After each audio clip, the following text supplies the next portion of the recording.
বন্ধুরা, আজ আমি জিভে জল আনা ঝাল ঝাল কদম ফুল পিঠের একটা রেসিপি আপনাদের সাথে শেয়ার করব। যেমন লোভনীয় স্বাদ তেমনি আকর্ষণীয় দেখতে। ঘরে থাকা সামান্য উপকরণ দিয়ে খুব সহজেই বানিয়ে নিতে পারবেন। সম্পূর্ণ ভিডিওটা দেখার অনুরোধ রইল। রেসিপিটা ভালো লাগলে লাইক, শেয়ার, কমেন্ট করতে ভুলবেন না। আর চ্যানেলটা সাবস্ক্রাইব করে অবশ্যই আমার পাশে থাকার অনুরোধ রইল। চলুন দেখে নিই রেসিপিটা। নমস্কার বন্ধুরা, আমি পাপড়ি পদ্মাবতী ফুড ক্রিয়েশনে আপনাদের সবাইকে স্বাগত। পিঠে তৈরির জন্য প্রথমেই আমি গ্যাস জেলে একটা কড়াই বসিয়ে দিয়েছি। আর কড়াইতে দিয়ে দিলাম 2 চামচ মতো সর্ষের তেল, আর দিয়ে দিলাম হাফ চামচেরও কম গোটা জিরে। এরপর আমি একটু তেলটা নাড়াচাড়া করে নিলাম। আর প্রথমেই আমি দিয়ে দিচ্ছি কিছুটা বাঁধাকপি কুচনো ছিল, বাঁধাকপি কুচনো আমি এখানে দিয়ে দিচ্ছি। আর দিয়ে দেবো গ্রেট করে রাখা গাজর কুচি। এরপর একটু নাড়াচাড়া করে নিলাম। নাড়াচাড়া করে নেওয়ার পর আমি এখানে দিয়ে দেব স্বাদ মতো নুন। আর দিয়ে দিলাম কিছুটা কাঁচা পাকা লঙ্কা কুচনো আমি এখানে দিয়ে দিলাম। আর দিয়ে দিচ্ছি একটা পেঁয়াজ কুচনো। কেউ যদি পেঁয়াজ না পছন্দ করেন বা নিরামিষভাবে করতে চান তাহলে কিন্তু এখানে পেঁয়াজটা নাও দিতে পারেন। বাদ বাকি উপকরণ দিয়ে এভাবে করে নেবেন। এরপর একটু নাড়াচাড়া করে নেওয়ার পর আমি এটা চাপা দিয়ে দেবো। আর 1 মিনিটও নয়, তার থেকেও কম টাইম আমি এখানটা চাপা দিয়ে একটু রাখলাম, কারণ খুব একটা এটা নরম করা যাবে না, যেহেতু বাঁধাকপি একটু কম সেদ্ধ হলেই ভালো লাগে খেতে। এরপর আমি নাড়াচাড়া করে নিলাম, যাতে একটা বেশ ক্রাঞ্চি ভাব থাকে সেরকমভাবে রেখে একটু সেদ্ধ করবেন। আর দিয়ে দিলাম হাফ চামচ গোলমরিচের গুঁড়ো। আর দিয়ে দিলাম 1 চামচ সয়া সস। আর দিয়ে দিচ্ছি স্বাদটা সুন্দর আনার জন্য দিয়ে দিলাম হাফ চামচেরও কম একটু চিনি। এতে কিন্তু মিষ্টি হবে না, অসাধারণ একটা টেস্ট আসবে। এরপর খুব ভালো করে নাড়াচাড়া করে নিলাম। পুরটা একদম দেখুন রেডি হয়ে গেছে। এরপর ওপর থেকে আমি দিয়ে দিলাম কিছুটা ধনেপাতা কুচনো। এরপর একটু নাড়াচাড়া করে মিশিয়ে নেব। আর এরপর আমি গ্যাসটা অফ করে দিয়েছি। আর পুরটা আমি কড়াই থেকে নামিয়ে নেব। সুন্দরভাবে একটা পুর রেডি হয়ে যাবে। এই পুরটা কিন্তু খুবই অসাধারণ টেস্ট। এরপর আমি গ্যাস জ্বালিয়ে আরেকটা কড়াই বসিয়ে দিয়েছি। আর দিয়ে দিলাম 1 বাটি জল। আর দিয়ে দিয়েছি স্বাদ মতো নুন। এরপর জলটা যখন খুব ভালোভাবে ফুটে যাবে, গ্যাসের ফ্লেম তখন কমিয়ে দিয়ে আমি এখানে দিয়ে দিলাম ওই বাটিরই 1 বাটি চালের গুঁড়ি।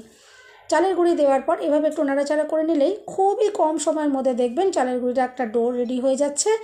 এভাবে একটু নাড়াচাড়া করে খুব ভালো করে আমি মিশিয়ে নেব।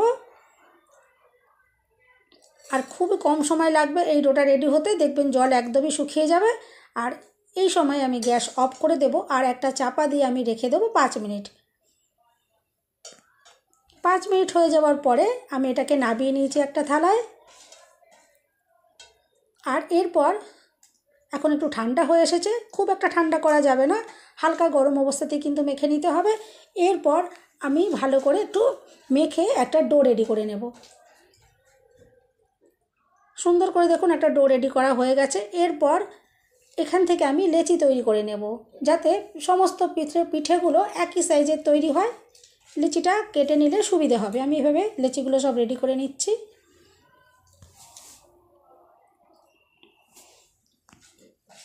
এরপর লেচিগুলোকে একটু হাতে এভাবে একটু গোল গোল করে নিতে হবে, যাতে পিঠেগুলো তৈরি করতে সুবিধে হয়। আপনারা চাইলে কিন্তু ময়দা দিয়েও কিন্তু এই পিঠেটা তৈরি করতে পারেন, তাতেও কিন্তু খুবই সুন্দর হবে। এরপর একটা লেচি আমি এভাবে হাতে নিয়ে নিলাম। আর এভাবে একটু বাটির মতো করে রেডি করে নিচ্ছি।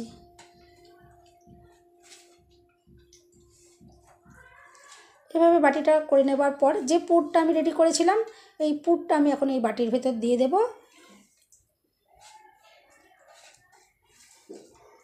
আর এরপর বাটির মুখটা এভাবে একটু বন্ধ করে দিতে হবে।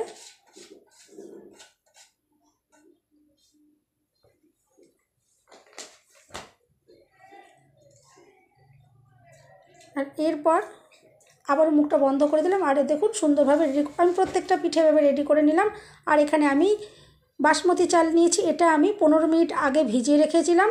আর এখন আমি জলটাকে এভাবে একটা ছাঁকনি দিয়ে ঝরিয়ে নিচ্ছি। আর জলটা একটুখানি এভাবে ঝরিয়ে নেবেন। আমি মিনিট 5 এভাবে রেখে দেব। জলটা এভাবে ঝরে যাওয়ার পরে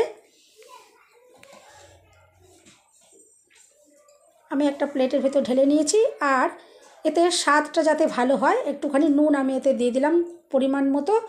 নুনটা দিয়ে একটু চালগুলোকে এভাবে মেখে দেবেন, যাতে পিঠেগুলো যখন খাওয়া হবে এতে একটা টেস্ট আসবে, নাহলে কিন্তু পিঠেটা একদমই টেস্ট লাগবে না যদি চালটা নুন দিয়ে না মাখা হয়।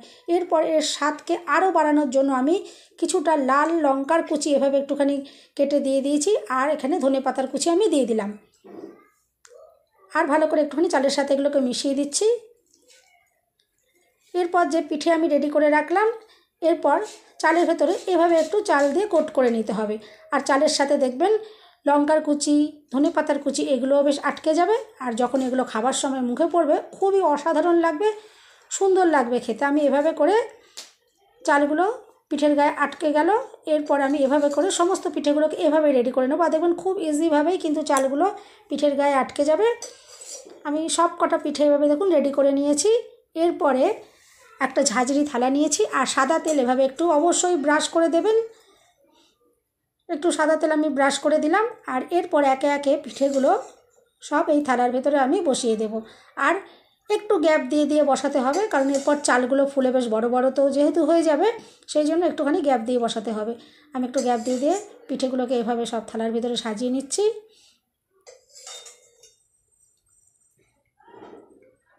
সব পিঠেগুলো এভাবে আমি বসিয়ে নিলাম। আর এরপর আমি আগে থেকেই খানিকটা জল গ্যাসে ফুটতে বসিয়ে দিয়েছিলাম। জলটা ফুটে গেছে। আমি এভাবে পিঠের থালাটা গামলির ওপর বসিয়ে দিলাম, আর একটা চাপা দিয়ে দিয়েছি। এভাবে আমি 10 মিনিট ভাপিয়ে নিলাম হাই হিটে। এরপর 10 মিনিট পর ঢাকাটা আমি খুললাম, আর একটুখানি কেশরি ফুড কালার আমি চামচে করে নিয়ে প্রত্যেকটা পিঠের ওপরে একটু একটু করে দিয়ে দেবো, যাতে দেখতে একটু আকর্ষণীয় হয়। আর এই কেশরি কালারটা দেওয়ার পর দেখুন পিঠেটা কতটা অসাধারণ সুন্দর দেখতে লাগছে। এভাবে আমি সমস্ত পিঠেগুলোর ওপর একটু একটু করে দিয়ে দিচ্ছি, যাতে পিঠেগুলো সুন্দর দেখতে হয়। যেমন খেতে সুন্দর হবে তেমনি দেখতেও অসাধারণ লাগবে। আর এরপর আমি আবারও চাপা দিয়ে আবারও 5 মিনিট আমি ভাপিয়ে নেব।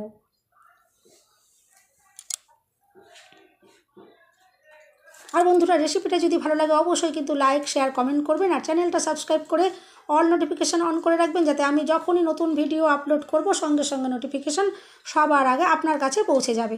এরপর পিঠেগুলোকে ঠান্ডা করে নিতে হবে। আর ঠান্ডা করে নিয়ে আমি এবার পিঠেগুলোকে গ্যাস থেকে নামাবো। তার আগে আমি এখানে একটা প্লেট রেডি করে নিচ্ছি। এখানে ধনে পাতার আমি একটা চাটনি করেছি।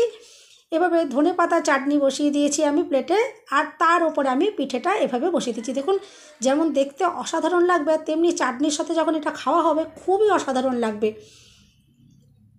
এভাবে আমি প্লেটটা সাজিয়ে নেব। সমস্ত পিঠেগুলোকে আমি এভাবেই ধনে পাতার চাটনি এভাবে একটু রেখে দিচ্ছি, আর তার উপরে আমি পিঠেগুলোকে বসাবো। আর দেখুন দেখতে যেমন যতটা সুন্দর লাগছে তেমনি খেতেও খুবই অসাধারণ। অবশ্যই কিন্তু আপনারা বাড়িতে এভাবে একবার ট্রাই করবেন, দেখবেন ভীষণই ভালো লাগবে।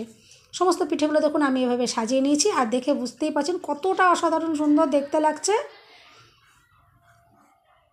এরপর একটা পিঠে আমি আপনাদেরকে একটু কেটে দেখিয়ে দেবো, দেখবেন কতটা সুন্দর লাগছে। আমি একটা প্লেটে একটুখানি ধনেপাতার চাটনি এভাবে রেখে দিয়েছিলাম আগে থেকে, আর পিঠে একটা বসিয়ে দিলাম। আর এরপর একটু ছুরি দিয়ে কেটে আমি দেখাবো, দেখবেন ভেতরটাও কি সুন্দর দেখতে লাগছে, কতটা সুন্দর পুর রয়েছে আর কতটা আকর্ষণীয় দেখতে লাগছে। দেখুন ভেতরটা কতটা সুন্দর দেখতে লাগছে। সবাই সুস্থ থাকবেন, ভালো থাকবেন। দেখা হবে নেক্সট ভিডিওতে। ভিডিওটা শেষ পর্যন্ত দেখার জন্য সবাইকে রইল অসংখ্য অসংখ্য ধন্যবাদ।